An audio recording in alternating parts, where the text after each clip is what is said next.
Doctor अनंत राठी जी, राधे राधे। बीकानेर, राजस्थान। महाराज जी, आपके चरणों में कोटि कोटि प्रणाम।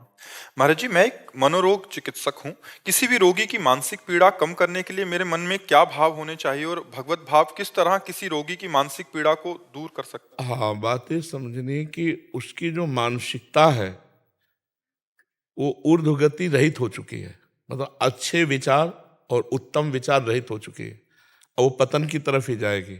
उसका मूल अध्यात्म में कारण है पाप क्रियाएं, व्यर्थ चिंतन, ओवर थिंकिंग, बहुत सोचना और भगवत रहित सोचना, सत्य रहित सोचना। तो असत प्रपंच उसको एकदम डाउन करता चला जाता है। और दूसरा इसमें कारण है ब्रह्मचर्यहीनता। ब्रह्मचर्यहीन होने पर उसकी स्मृति शक्ति डाउन होती चली जाती है, उसकी सोच जो है वो पतित होती चली जाती है, क्योंकि भोगों का चिंतन, भोग क्रियाएं, तो ये पतित है ना, तो पतित चिंतन होता चला जाता है। अब अगर उसके चिंतन को बल मिले, शीतलता मिले, शांति मिले, आनंद मिले, तो अभी पलट जाए। जब तक ये नहीं मिलेगा तब तक वो पलटेगा नहीं। आप दवाइयों के द्वारा कितना भी रोकने की कोशिश करें, वो बेहोश रहेगा, वो नींद में चला जाएगा, लेकिन जब होश आएगा तब उसका चिंतन निगेटिव ही होगा, तब उसका चिंतन कमजोर ही होगा। अगर उसे अध्यात्म दे दिया जाए और धीरे धीरे दवाओं के द्वारा उसकी मानसिक शक्ति को पुष्ट किया जाए, उसे विश्राम मिले थोड़ा और अध्यात्म चिंतन उसका चलने लगे, जैसे भगवान का नाम तुम्हें इतना जपना ही है, तुमको अमुक पाठ करना ही है, कोई पाठ दे दे भगवान की स्तुति, कोई ये दवा के साथ अगर आप दो और उसको समझाने की चेष्टा करो। भगवान का जब तुम आश्रय लोगे तो तुम्हें चिंता नहीं करनी, हर जगह तुम्हारी रक्षा करेंगे।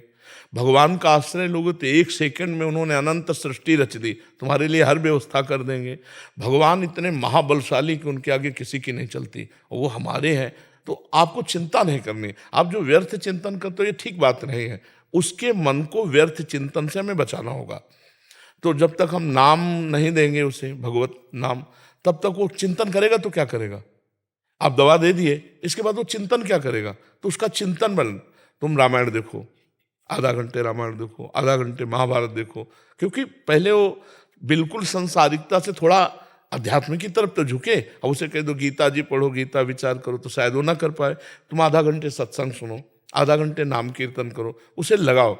अब जैसे हमारी बात बाहर से मान लिए, तो कितने ऐसे हैं जिनको आध्यात्मिक लाभ मिल रहा है। हमारी बात ना मानो तो हमारे पास रहो, तुम्हें लाभ नहीं मिलेगा। बात मानना, तो आप उसे किसी तरह अध्यात्म से जोड़िए, नाम से जोड़िए। राम नाम, कृष्ण नाम, हरि नाम, राधा नाम, नाम जपने लगे सो बस मंगल हो जाएगा, आप देख लीजिएगा। महाराज जी, ओवर थिंकिंग में अभी हम एक जने से बात कर रहे थे, उसको भी यही वो था।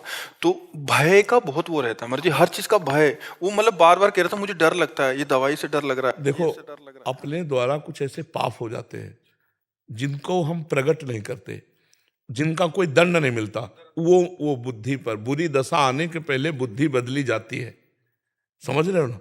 सबसे पहले जो हमें दंड मिलेगा भागवतिक, वो बुद्धि पर मिलेगा। कहीं ऐसा न हो जाए, कहीं ऐसा न हो जाए। अब वो ऐसा भयभीत होने लगा कि बिना कारण के भी भयभीत हो रहा है। वो काल्पनिक भय पैदा करके भयभीत होता चला जाता, और उसकी मानसिकता बिगड़ती चली जाती है। और उसको कोई प्यार देने वाला, कोई समझाने वाला, अगर उसको समझाने की भी चेष्टा करे तो नहीं समझेगा। उसके लिए एक ही दवा है, नाम, विश्वास मान लीजिए। ना ठीक हो जाए तो हमसे बताइएगा। महाराज जी, आपके जो शरणागत भक्त के लक्षण आप बताते हैं, निर्भय, निशंक, निशोक, निश्चिंत और विपरीत भावनाओं को त्याग, इससे सारे लक्षण उससे विपरीत दिख रहे थे। वो शंका कर रहा है, वो शोक कर रहा है, वो अनिश्चिंत है। हाँ, अब जैसे मान लो आप कहते हैं हम कोई पाप नहीं करते, लेकिन आपने वीरपात किया, उसमें एक बच्चा होने की सामर्थ्य है। अगर वही गर्भाशय में पहुंच जाता तो बच्चा होता ना, तो एक बच्चा की हत्या हुई ना। लाखों पाप हो रहे हैं, लाखों अपराध बन रहे हैं, ये सब करेंगे क्या, ये करेंगे क्या, तुम्हारी बुद्धि को भ्रष्ट कर देंगे। इसको खिलवाड़ समझते हो। जो हमारे ऋषि मुनियों ने शास्त्रों में लिखा है कि 20-22 वर्ष तक ब्रह्मचर्य रहो, इसके बाद पाणी ग्रहण संस्कार करो, गृहस्थी में जाकर संतान उत्पत्ति करो, धर्म पूर्वक चलो, अपने पति को भगवान मानो, अपनी पत्नी को भगवान मानो, दोनों प्रेम से रहो, एक पति व्रत, एक पत्नी व्रत। ये सब क्यों कहा गया है। पापाचरण, मनोरंजन, तो भी भोगो, कुछ दिन बाद मनोरंजन का फल अपने आप आ जाएगा कि आपका दिमाग ही आपको दंड देने लगेगा। अपने हाथ से अपना गला काट रहे हैं लोग, अपने हाथ से अपने को फांसी में चढ़ा रहे हैं, अपने हाथ से जहर खा रहे हैं। ये क्या हो रहा है। इतना दुर्लभ मानव दे और आप इस तरह नष्ट करें, उसका कारण है आपका गुप्त पापाचरण। पापाचरण होने के कारण हमारी बुद्धि शुद्ध नहीं हो पाती। अगर शुद्ध बुद्धि हो तो मानो जैसे हम फेल हो गए, तो पहली बात तो शुद्ध बुद्धि होने पर फेल होगा ही नहीं, क्योंकि अपने चैप्टर को बहुत अच्छी तरह पढ़ेगा। और वो डिस्टर्ब है पहले ही, बॉयफ्रेंड गर्लफ्रेंड व्यसन ये वो कई ऐसी बातें होती हैं जिनका लौकिक चिंतन करते करते वो और उतने में हो गया फेल।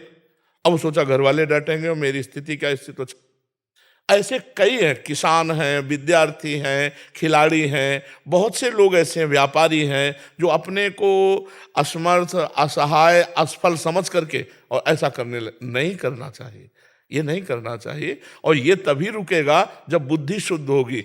तभी तो देखो सबको प्रातःकाल उठने की आज्ञा हमारे ऋषियों को है, सबको अर्घ देने की, चाहे जिस कुल का हो चाहे सबको सूर्य भगवान का आदर करने की और सबको नाम जप करने की, अपने यथायोग्य अधिकारानुसार मंत्र जप करने की।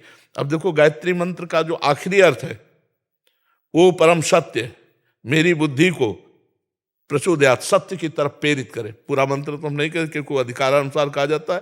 वो परम सत्य मेरी बुद्धि को सत्य की तरफ प्रेरित करे। प्रातःकाल उठकर प्रार्थना तो बुद्धि शुद्ध होती। अब आप देखो 10-10 बजे तक सो रहे हैं, सूर्य भगवान उदय होने का कोई मतलब ही नहीं है, कोई दिनचर्या ही नहीं है, कोई दिनचर्या नहीं है।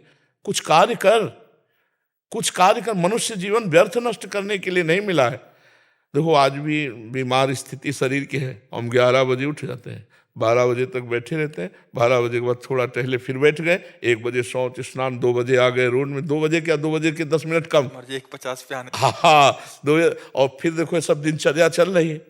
अरे मनुष्य जीवन मिला है, खूब डट के मेहनत करो जिस डिपार्टमेंट में हो। मतलब बाबा जी हो तो डट के भजन करो, तपस्या करो, कष्ट सहो, जगत मंगल करो, जो जहां है डट के करे तो मनुष्य जीवन की सार्थकता है। खाली बैठे हो मन तुम्हारा शैतान वो मार देगा। तो जो डिप्रेशन में उनको कोई कार्य बताओ, उनके अनुसार, उनकी सामर्थ्य के अनुसार कोई भी कार्य कर ले, मतलब उसके अनुसार थोड़ा सा कार्यरत होना जरूरी है। बेकार आदमी डिप्रेशन में नहीं जाएगा और क्या जाएगा। और नाम जप करें और उसको बौद्धिक स्तर से पुष्ट करो, थोड़ी देर उसको आध्यात्मिक बातें बताओ, थोड़ी देर उससे बातचीत करके समझो कि इसकी दशा कहाँ डाउन हुई है, किस जगह है, ये डिप्रेशन का इसका कारण क्या है। तो विचार शक्ति ही हमको महान बनाती है, विचार शक्ति हमको नीच बनाती है। हमारे अच्छे विचार होने के लिए विवेक की जरूरत है। विवेक मिलता है सत्संग में, बाजार में नहीं मिलता है। बिन सत्संग विवेक न होई और राम कृपा बिनु सुलभ न सोई। तो भगवान की कृपा से आप खुद इतने बलवान बनो कि आप संकल्प करो, नाम जप करो, हमारी बात मानो और उसको संकल्प करो सामने आए हुए मरीज के कि मैं अपना नाम जप इसको देता हूं। और उससे कहो नाम जप करो, तो तुम्हारा जो नाम जप, मान लो 1000 नाम जप दिया, तो वो दान करने का तुम्हें 10,000 नाम का फल मिलेगा। समझ रहे हो, मैं अपना 1000 नाम कैसे दे? तो 1000 दिए तो पलट कर 10,000 आपका फायदा जो होगा ना, वो 10,000 नाम का फायदा होगा और उस जीव का उत्थान होने लगेगा। तो आप भी नाम जप कीजिए और उसके विचारों को पढ़िए और उसको आध्यात्मिक में धीरे से लाइए और भगवान का बल उसे दीजिए, तभी पुष्ट होता है, नहीं तो फिर परेशान हो जाएगा। एक समस्या है, हजारों समस्या है। शरीर स्वस्थ है, खाने पीने को सब है, बेटी ब्याह के योग्य है, पैसा नहीं है, बेटी का ब्याह करने के लिए वो आया ना, तो लड़का वाला ऐसा रईसी दिखाएगा मुझे कारें चाहिए। अरे चाहिए कि तुम अपनी बेटी दे रहे हो, बस हमारे लिए पर्याप्त है। कितनी समस्याएं ऐसे गृहस्थों के पास, ऐसे लोग, सब व्यवस्था हो गई है, अब बेटी का जहां ब्याह किया खूब धन खर्चा किया, लड़का बेकार में निकला। कितनी समस्या है, संसार समस्याओं का पुंज है। यदि भगवान का भजन नहीं करोगे तो बहुत जीवन बेकार है, बहुत जीवन बेकार है। इसलिए सबको चाहिए थोड़ी थोड़ी देर। अभी एक रास्ते में देखा था, जब हम अपने लोग आ रहे थे तो रोक के बात किए थे, कह रहे थे 5 मिनट 1 घंटे में और 24 घंटे में 24 मिनट। सिर्फ इतना मैं अभी कुछ दिन हुआ शुरू किए, मुझे बहुत आनंद है महाराज जी, मेरा जीवन बदल गया। ऐसा वो रोक के कह रहे, हाँ रोक के कह रहे। तो उसमें जो सुबह हम आते हैं ना, उसमें बात मान लो, अगर नाम जप शुरू कर, अच्छा नाम जप में पैसा नहीं लगता, आपको ये नहीं कह रहे कि नहा के नाम जप करो कि भाई 4 बजे आप स्नान करो, ऐसा भी। और आजकल स्नान में कौन सी बड़ी ऊंची बात है कि भाई गंगा जी यमुना जी नहाने जाना, अपने बाथरूम में बंद करो, स्नान कर लो, फिर आराम से बैठ करके भजन करो, जीवन सार्थक हो जाएगा। घंटा 2 घंटा अगर नहीं कर सकते तो 24 घंटे में 24 मिनट तो कर लो। और मांस मछली मत खाओ, शराब मत पियो, पराई माता बहनों की तरफ गंदी दृष्टि मत करो, फिर देखो जीवन कितना उज्जवल और आनंदमय होता है। तो जी ऐसा समझाओ भाई, समझाने से ही है। और बिना नाम जप के वो समझ भी नहीं पाएगा, नाम जप होना अनिवार्य है। नाम जप बहुत बड़ी अमृत शक्ति है, अमृत शक्ति है। सर गुरुवाणी में नाम जप और साधु सेवा दो की बहुत महिमा लिखी हुई है। जितने 10 गुरु हुए हैं सबके वाणी को पढ़ के देखा, केवल नाम जप की महिमा। अपने महापुरुषों को जितने देखो सब नाम नाम, कबीर जी, रामानंद स्वामी और जितने भी बड़े बड़े संत हुए सब नाम से हुए।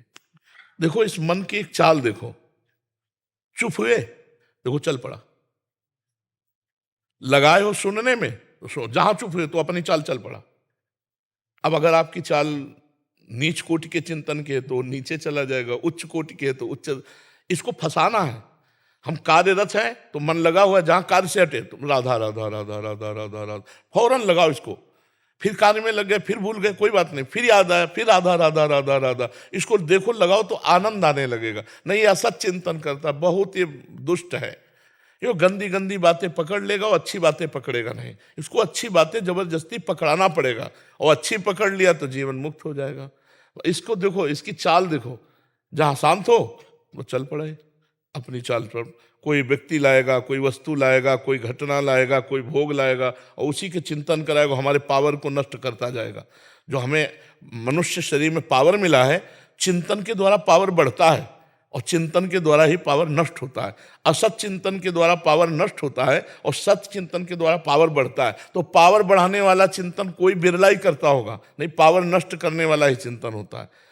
कहीं किसी व्यक्ति से राग, कहीं किसी व्यक्ति से द्वेष, कहीं कोई घृणात्मक बात, कहीं कोई ऐसी, और वो सब दिमाग में भर रही है और दिमाग को कमजोर करती चली जा रही। आप जब शयन करते हैं, 6 घंटे सोते हैं, तो आप अपने को बलवान महसूस करते हैं, इंद्रियों को फ्रेश महसूस करते हैं। क्यों? क्योंकि 6 घंटे चिंतन रहित सो गए।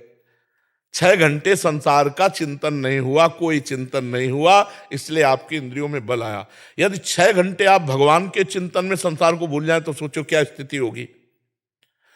ना सत ना असत कोई चिंतन नहीं हुआ नींद में, तब आपको लगा हाँ आज मैं बहुत आराम से सोया, और एक मतलब फ्रेश अनुभव होता है, क्योंकि चिंतन छूटा।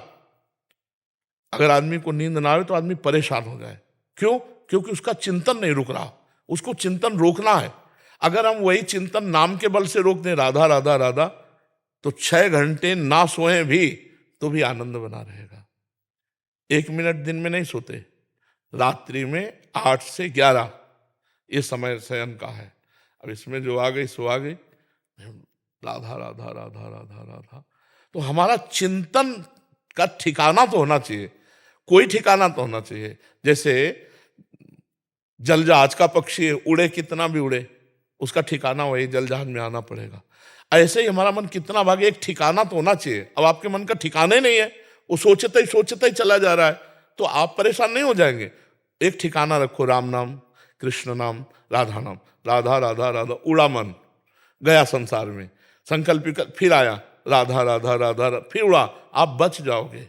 नहीं, उस संसार का चिंतन करते करते आपकी शक्ति क्षीण होती चली जाएगी और आप पतित हो जाएंगे।